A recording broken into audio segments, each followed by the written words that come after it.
скъпи съученици, дами и господа, скъпи деца на деня. Добре дошли на поредното коледно парти. Миналата година говорихме как в различните страни по света посрещат Коледа и Нова година. Тази година реших да направим една честна, ясна и отговорна равносметка. Равносметка на това какво бяхме, какво направихме и на къде вървим.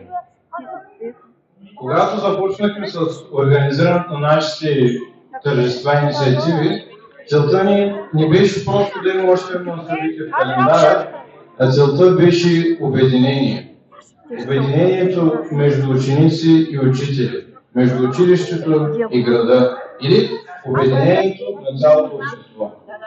Това не беше нито лесно, нито безпроблемно, тъй като до години различни институции работиха и гледаха една на друга не като на партньори, а като на пречка. Имаше хора, които се пробваха да ни попречат, не успяха, но и точно в тези моменти се доказа едно друго твърдение. Че ако чакаме промяната да дойде някъде отвън, да се дойде сама, тя никога няма да дойде. Тя започва от нас, от нашата отговорност, от нашите отношения.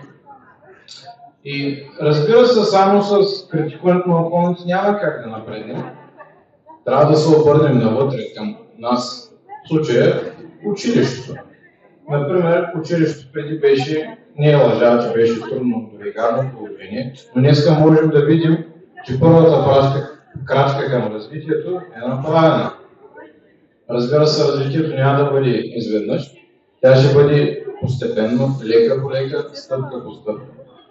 Но, за да напреднем, трябва да се откажем от старите си недостатъци, като безразличието, примирението, от мисленето, че винаги си е било така и винаги ще бъде. Не, няма да бъде така.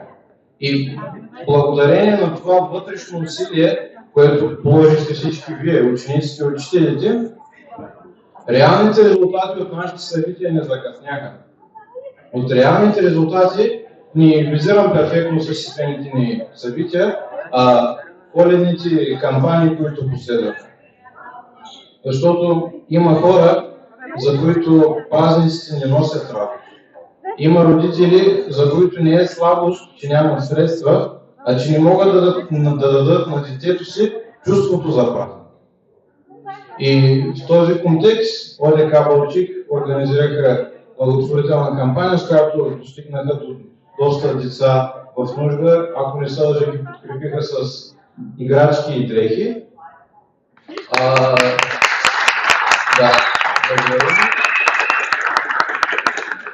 Спортните клубове в града организираха доста мащабна инициатива, с която успяха да достигнат до, може би, стотици семейства, пенсионери, деца и самотни хора, както в града, така и в околните села. И всичко това не беше просто някакъв жест на показност, а израз на солидарност и обществена отговорност. И нека празниците не бъдат край на всичко това, а бъдат напомняне, че имаме дълг, че имаме отговорност и че промяната не идва някъде отвън, а започва вътре в нас. Пожелавам ви весело посрещане на Коледа и от сега да ви честита 2026 година. Бъдете благословени и любете един други.